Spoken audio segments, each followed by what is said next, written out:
Je pense que c'est là un sujet important à aborder et je ne vais pas te juger sur ce que tu fais. Et puis, tu as tout à fait raison de dire que c'est plus fort que toi. C'est exactement ce que les jeunes filles qui ont entre 14 et 17 ans me disent quand je les reçois en entretien. D'ailleurs, si je te pose la question « Pourquoi tu te scarifies ?», je ne suis pas sûre que tu puisses y répondre. Je me trompe ?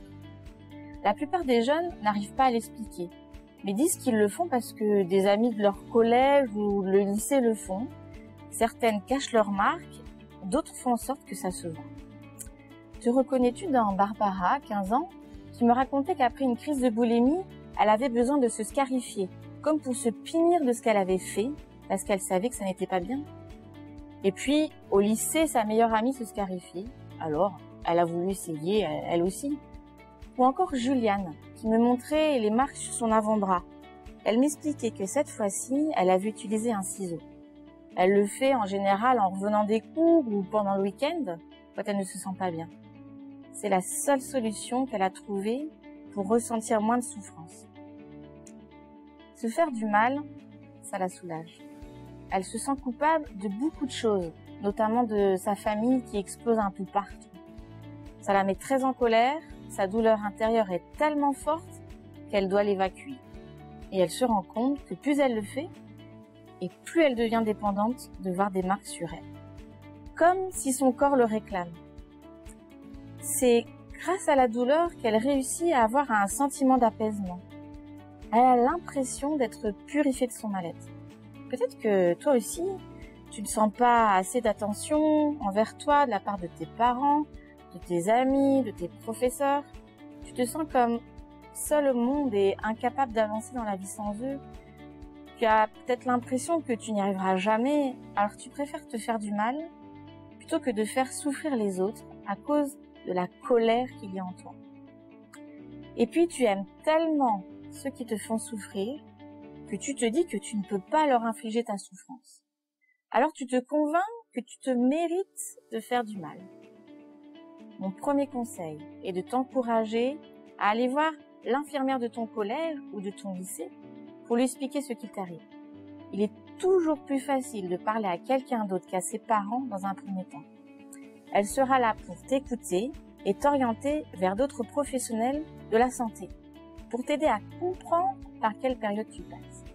Ils ne sont pas là pour te juger ou te dire que ça va passer. Ils sont là pour te donner un espace de parole où tout peut se dire, tout peut s'entendre, même tes peurs les plus profondes, que tu n'as jamais osé dire jusqu'à maintenant, même à ta meilleure amie. Il est normal que des adultes autour de toi s'inquiètent, reconnaissent ta souffrance et se mobilisent pour t'aider. Parce que oui, tu ne vas pas bien. C'est le monde de la parole qui va te permettre de sortir de cette spirale infernale. Mon deuxième conseil est qu'une fois que tu en as parlé à l'infirmière scolaire ou à tout autre adulte, ils puissent eux-mêmes en informer tes parents si tu ne t'en sens pas capable. Leur réaction te fait certainement peur, et c'est bien sûr normal. Généralement, leur sentiment d'inquiétude prend le dessus, mais ce sont aussi des adultes capables d'entendre que tu ne vas pas bien, et que tu as besoin d'eux pour traverser cette épreuve. Mon troisième conseil, ne te sens pas nul parce que tu connais une période difficile, et ne te culpabilise pas parce que tu te scarifies. C'est une solution que tu as trouvée pour évacuer ton mal-être. Mais sache qu'elle mérite qu'on y attache de l'importance, car tu peux t'en sortir.